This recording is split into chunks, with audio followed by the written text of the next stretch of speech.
suis reconnu par beaucoup de gens dans la rue et énormément de gens viennent me saluer, de telle sorte que je pense que nous avons une bonne dynamique de campagne. Ça se voit d'ailleurs dans notre résultat de notre mouvement politique. On a actuellement 250 à 300 adhésions par jour. C'est quand même beaucoup et je suis convaincu que je vais faire une percée et que je ferai un score qui vous surprendra le soir du premier tour. Je repose ma question. J'ai bien entendu, effectivement, le grand débat est un rendez-vous très important puisque 6 300 000 Français l'ont regardé sur BFM TV et CNews. Mais vous-même, comment vous voyez ces rapports de force, cette montée de Jean-Luc Mélenchon, comment vous l'expliquez ? Oui, je pense que Jean-Luc Mélenchon bénéficie en effet d'une certaine dynamique parce qu'il dit des choses qui d'ailleurs, sous certains côtés, s'inspirent assez de celles que je dis depuis 10 ans. C'est-à-dire qu'il est très critique sur l'Europe. Maintenant, il propose de sortir de l'OTAN, ce que je propose depuis 10 ans. Et puis, il agite la question de la paix. Il l'a fait à Marseille, c'est ce que je dis également. La différence entre M. Mélenchon et moi-même, c'est que lui, il est évidemment beaucoup plus connu. Mais lui, il est coincé à gauche. Et puis, on va voir, M. Hamon a dit qu'il allait le rallier au deuxième tour si M. Mélenchon était au deuxième tour. Ça veut dire que M. Mélenchon, en fait, n'est pas clair dans son positionnement sur le sujet capital de notre époque, qui est celui de la construction européenne et de l'appartenance à l'Union européenne. Alors que moi, beaucoup de gens me découvrent et viennent me voir parce qu'ils ont découvert, notamment lors de ce débat de l'autre soir, d'une part que je connais mes dossiers. J'ai été un petit peu brocardé d'ailleurs parce que je citais des articles des traités. Mais moi, je suis abordé dans la rue par des gens qui me disent, écoutez, formidable, vous êtes précis, vous êtes convaincant, on est allé voir les traités en question, on est allé voir les articles. Et puis, je suis également très clair parce que je suis le candidat qui propose de sortir paisiblement, sereinement, juridiquement de l'Union européenne, de l'euro et de l'OTAN en lançant le Frexit, comme les Britanniques ont lancé le Brexit il y a quelques jours. Et d'ailleurs, ça se passe très bien, le début des négociations entre le Royaume-Uni et l'Union européenne. Donc moi, ce qui fait, je pense, la dynamique de mon mouvement, c'est justement que les Français savent ce qui les attend. C'est clair et net, il n'y a pas de faux fuyants, je n'essaye pas de rassembler tous les électorats. Moi, je veux être en fait la revanche des gens qui avaient voté non le 29 mai 2005 et qui ont pu constater que leur vote n'avait absolument pas été pris en compte. Qui dit Frexit dit sortie de l'euro, évidemment, avec une dépréciation pour vous de 10%, mais pour un certain nombre d'économistes de 15 à 20%. Ça peut être un coup dur pour toutes les épargnes, les assurances vie, les pensions, les pensions des retraités, pas seulement pour les investisseurs aux gros capitaux. Non, ça c'est inexact parce que d'abord les données les plus fiables, que ce soit le Fonds monétaire international ou bien des banques comme Natixis, comme Nomura, comme ING, évaluent entre 6 et 10% la dépréciation probable du franc une fois que nous aurons recréé le franc.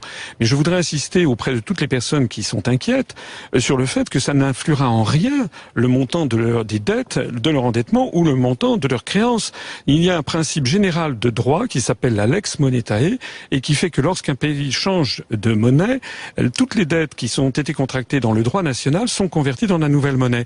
D'ailleurs, les Français qui avaient des dettes en francs, les dettes se sont transformées en euros, et les Allemands qui avaient des dettes en Deutschmark, leurs dettes se sont transformées en euros. Oui, mais ça n'a jamais été fait dans l'autre sens. Et pardonnez-moi, ce sera la première fois qu'un pays sortirait de l'euro, et pas n'importe quel pays, ça ne s'est jamais vu. Et donc, ça peut être un saut dans l'inconnu avec un certain nombre de conséquences qu'on ne peut pas prévoir aujourd'hui. En tout cas, ce que l'on peut prévoir aujourd'hui, c'est que l'euro va exploser, puisqu'il suffit de regarder l'évolution du solde de la balance des paiements courants. Je vous prie de m'excuser, c'est un peu technique, mais entre les pays de la zone euro. Le problème qui se pose, c'est que depuis 1979 jusqu'à 2017, la compétitivité de l'économie allemande par rapport à l'économie française s'est accrue de 21%. De telle sorte que l'euro actuellement est une monnaie qui est à la fois trop bon marché pour l'économie allemande et trop chère pour l'économie française. Alors, nul ne sait comment régler ce problème. On voit que l'Allemagne engrange chaque année des excédents commerciaux de plus en plus géants et la France creuse son déficit commercial en même temps que la France voit augmenter continuellement le nombre de ses chômeurs. Vous savez, si je propose la sortie de l'euro, ça n'est pas par fantaisie. Moi, je suis quelqu'un qui connaît les dossiers, croyez-moi, et là, je peux vous assurer que si nous restons dans l'euro, nous allons voir continuellement encore grimper le nombre de chômeurs. On a eu 1 million de chômeurs de catégorie A en plus avec Nicolas Sarkozy, encore 1 million de chômeurs en plus avec François Hollande. Si on continue sur ce rythme, on va encore et encore voir grimper le nombre de chômeurs. Et d'ailleurs, la situation est encore plus grave. Pour vous, la situation est encore plus grave en rétabliriez, Grèce, en Italie. Oui, vous rétabliriez le taux de chômage à quel pourcentage, puisque vous êtes si précis et que vous connaissez beaucoup les chiffres? Vous nous promettez quoi? Eh bien, je prends l'engagement. Je prends l'engagement, si on sort de l'euro, si on rétablit le contrôle d'échange, et si l'euro et si le nouveau franc se déprécie d'environ 10%, je prends l'engagement qu'à horizon de 2 ans, le nombre de chômeurs de catégorie A aura baissé d'au minimum à 1 million, peut-être même de 2 millions. Je voudrais insister aussi sur un aspect des choses qui n'est pas suffisamment connu, c'est que l'euro lui-même s'est beaucoup déprécié. Au cours des 3 dernières années, en 2014, 1 euro valait 1,38 $, maintenant 1 euro vaut 1,06 $, l'euro a perdu 25% par rapport au dollar. On n'en a pas fait toute une histoire. Oui, justement, c'est pour ça que peut-être que le changement ne serait pas aussi efficace. Mais c'est un autre débat. Apparemment, et je l'ai senti pendant le débat du 4 avril, vous aviez l'air de considérer que Marine Le Pen était un peu timide dans sa sortie de l'Europe. C'est cela votre pensée ? Oui, parce que Madame Le Pen, en fait, elle est extrémiste sur des tas de choses qui ne me concernent pas. Moi, je ne cherche jamais de bouc émissaire. Je ne suis pas là pour diviser les Français sur des sujets clivants. Moi, je n'ai pas de phobie. Je ne suis pas islamophobe. Je ne suis pas antisémite. Je ne suis pas homophobe. Je ne suis pas, voilà. Moi, je veux rassembler les Français. Alors là-dessus, pour la chasse aux immigrés, Madame Le Pen, elle est très forte. En revanche, quand il s'agit de sortir de l'Union européenne, de l'euro et de l'OTAN, là, elle est d'un seul coup.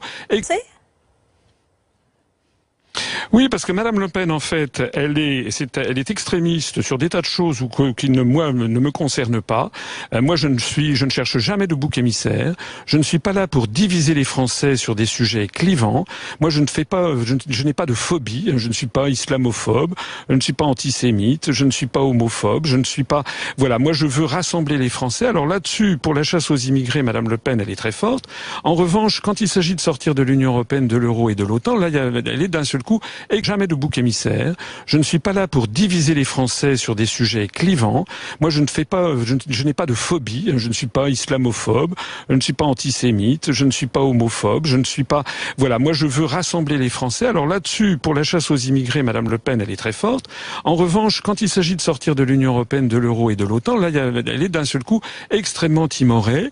D'ailleurs, aux dernières nouvelles, en plus, son programme change tous les jours, mais aux dernières nouvelles, elle dit qu'elle va sortir de l'euro après les élections italiennes qui se tiendront en 2018. C'est-à-dire qu'on va perdre encore 1 an avant de peut-être commencer à envisager de sortir de l'euro. Et je rappelle que pour sortir de l'euro et de l'Union européenne, il faut mettre en œuvre l'article 50, ce que font les Britanniques, et engager une procédure de négociation qui peut durer 2 ans.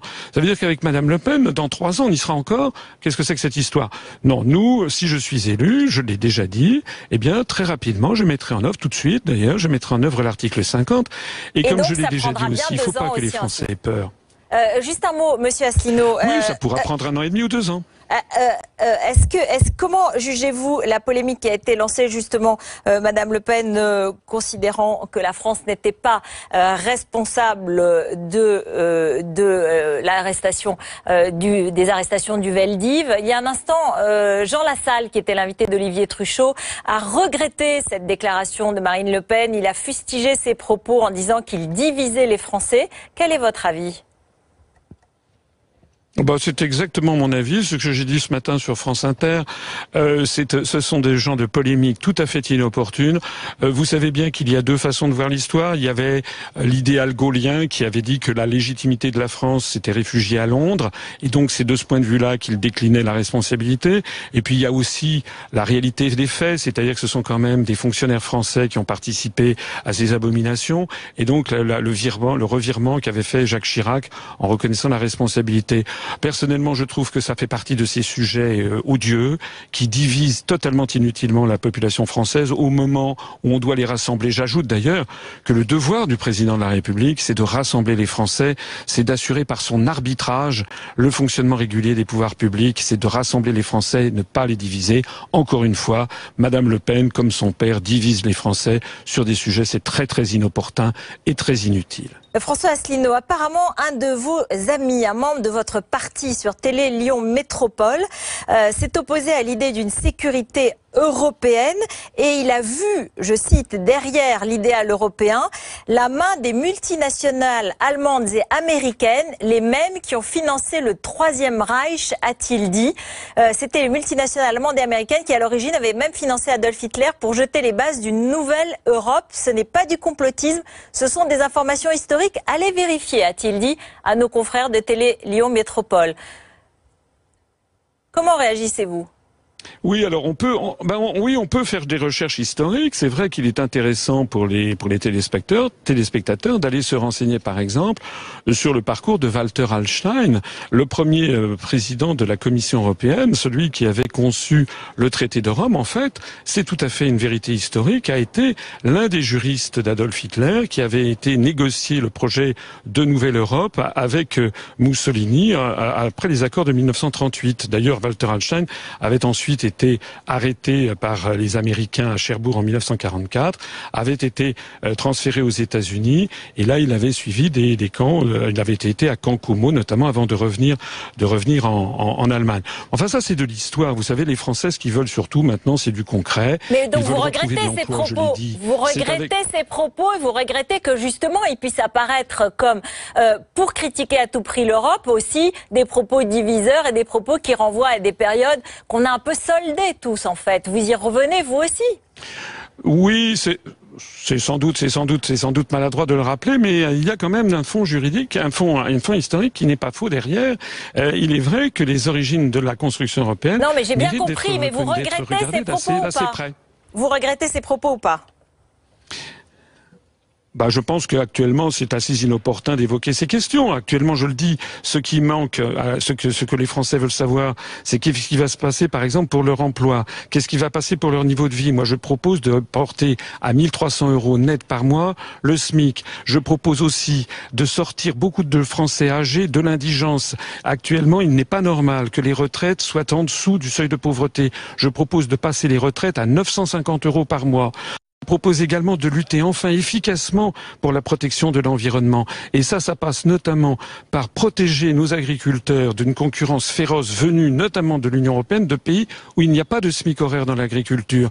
Et notamment, je propose aussi d'essayer d'établir dans la terre des jeunes Français qui veulent s'installer dans l'agriculture, notamment pour l'agriculture biologique ou la permaculture. Il y a beaucoup de choses à faire en matière agricole, en matière de protection de l'environnement. Et si on sort du schéma ultra-productiviste des traités européens, il y a une possibilité de changer vraiment le cours des choses. François Asselineau, vous avez fait HEC, vous êtes énarque, vous avez été conseiller de Paris, vous avez été proche de Charles Pasqua notamment.